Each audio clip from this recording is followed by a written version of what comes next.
Hello everyone and welcome back. In this lecture, I'm going to show you a preview of the features available in SQLite geodatabases. These are a new feature in ArcGIS 10.2 that they sort of quietly disabled in 10.3, but that are also available in ArcGIS Pro. Esri seems to be signaling that personal geodatabases are going away and SQLite geodatabases appear to be coming in. And we'll see where that goes, but I want to give you a sense for the features of SQLite geodatabases as they compare to the existing formats that we have. So first, what's a SQLite database? Well, SQLite is a free format that is accessible from many different programming languages and accessible from many different environments. So it makes a nice data container because just like Microsoft Access, it's just one file. So right here we have a personal geodatabase, a Microsoft Access database, and we have a SQLite database. And both of them are just a single file, except the SQLite format is modern and maintained. It lacks some of the special features that the Microsoft Access format has, like reporting and forms, but we get some other nice benefits from it.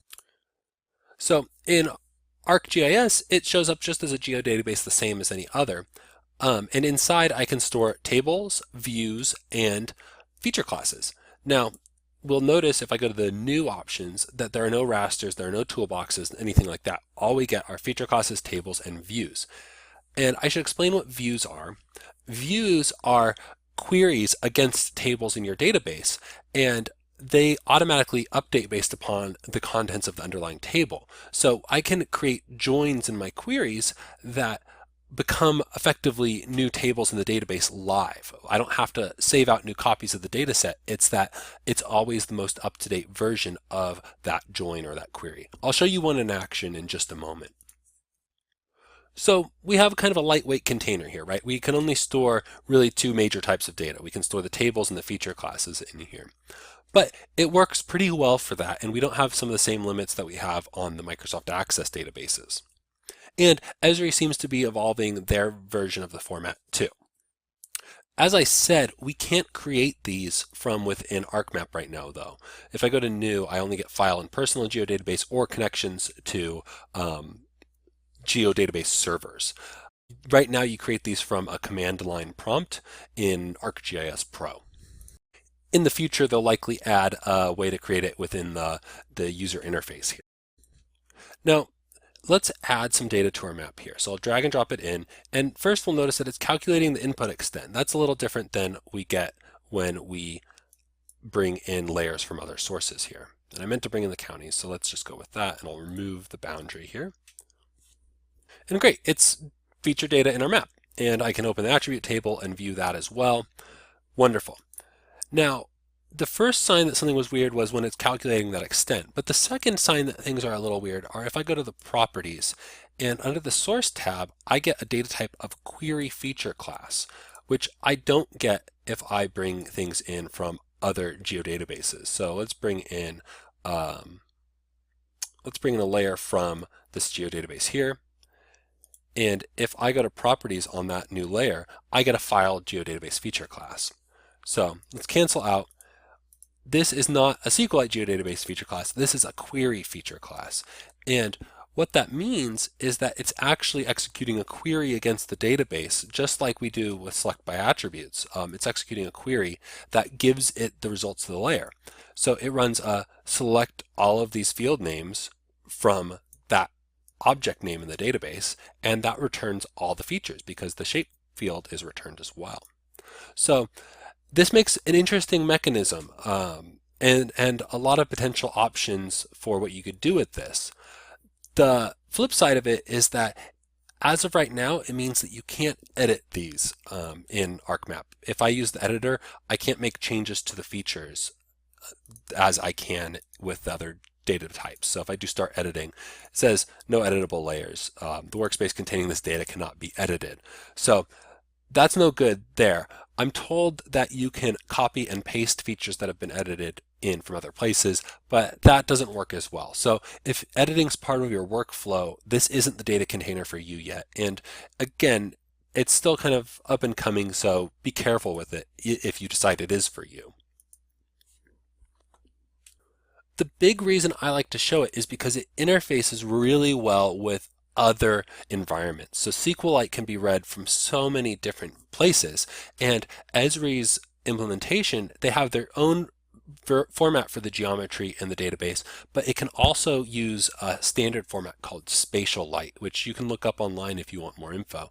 But this database here is using the SQLite geometry, and what that means is I can read and write these features from R. Now, for those of you not familiar, R is an open source programming language. It's a statistical package, and it's really powerful for data crunching. I tend to program in Python, which you've heard me talk about before, but lots and lots of people like R. There are some great courses on Coursera about it and other places on the internet.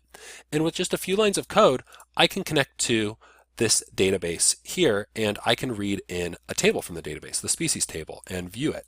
So if I move that over to the side here, and then take this here, and I load in that same table, main.species, it asks me for some prompts in ArcGIS, specifically what the unique identifier field is, the object ID field. So I'll click OK there, and it loads it up, and I can open that data table. And we're looking at this same data from within R over here and within ArcGIS. And that's pretty cool. And there's a whole environment building around this. So since this uses an open geometry format, I can use the spatial tools in R or in QGIS to access this data with no problem. Or at least no problem if you like writing code. So for those of you who don't ever want to get into coding, again, this might not be the format for you, but it's super versatile for those who are interested in going that route. Still, if Esri does end up getting rid of the personal geodatabase, I think that this can take over a lot of that functionality of being a self-contained data format. There's a little tool called SQLite Studio that's also free and available online that we can use to access the SQLite databases just the same way that we access the personal geodatabases. So I'll show that here and bring that onto the screen. And let's get rid of the SQL queries here. But if I close it out, I can view my data tables, and I can just double click them to open them up. So here's the counties feature class, and I can view the structure, but I can also take a look at the data. And the shape field is gibberish to it. So don't mess with that. That's binary data that it's trying to interpret as text here. But if we scroll over to the right, we can see all the attributes of our counties layer again.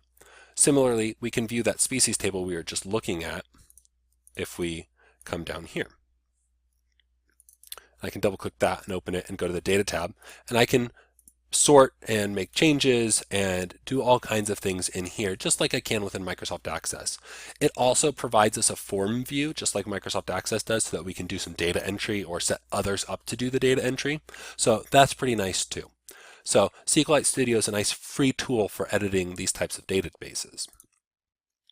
The takeaway of all that, again, is that you can work with these types of geodatabases in many environments. You're not tied to ArcGIS, which is really great because I can send it over to somebody else and care a whole lot less about what type of GIS they are running. They can edit it even if they don't know GIS because they could load it in SQLite Studio instead, or in RStudio or something like that. Okay, one other thing I wanted to show you is the concept of the view. So it looks like a table, but if I come up here, there's a native fish view. And this goes back to our concept of data structures as we talked about earlier in this course. And it says view properties, and it's a definition, it's a database view here.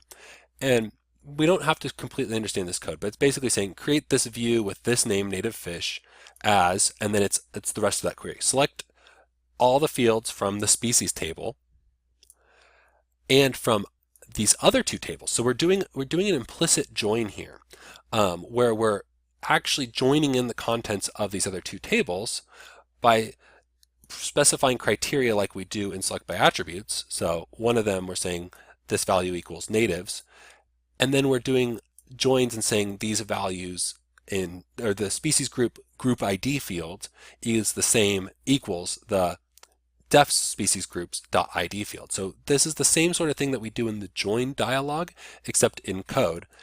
And what it gives us is kind of a permanent view on our data that is up to date when we edit the underlying tables. So the view is It's sort of like what we do with symbology, where the underlying data doesn't change, but we can change its representation. The views let us change the representation of the underlying data, and whenever the underlying data changes, our symbology changes or our view changes in those cases.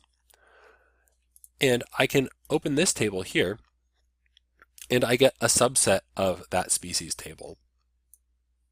133 here, where the species table has 338. So you're probably getting the sense that these require quite a bit more technical proficiency, and they do right now. But I'm not advocating that you use these right now. I just want to make you more aware of them as a possibility for how you could potentially store your data in the future. I would imagine that Esri would continue to add capabilities to using SQLite geodatabases this way. And in the future, you might use them just the same way that you use a personal geodatabase or a file geodatabase now. Again, for now, just know that these are on their way in while personal geodatabases are kind of on their way out, and that these can bridge many different systems. Okay, so that's it for this lecture. In this lecture, I showed you the SQLite geodatabase. It's a limited, as of right now, geodatabase, but it has a couple powerful features where it can be used across GIS systems, and we can write queries as views that subset our data and display it live in our documents. It's still a work in progress, but expect it to be coming into more use in the future. And lucky for all of us, this is the end of our series on storage formats. So in the next lecture, we're going to do a workflow. So we'll get back to really using GIS in depth. See you there.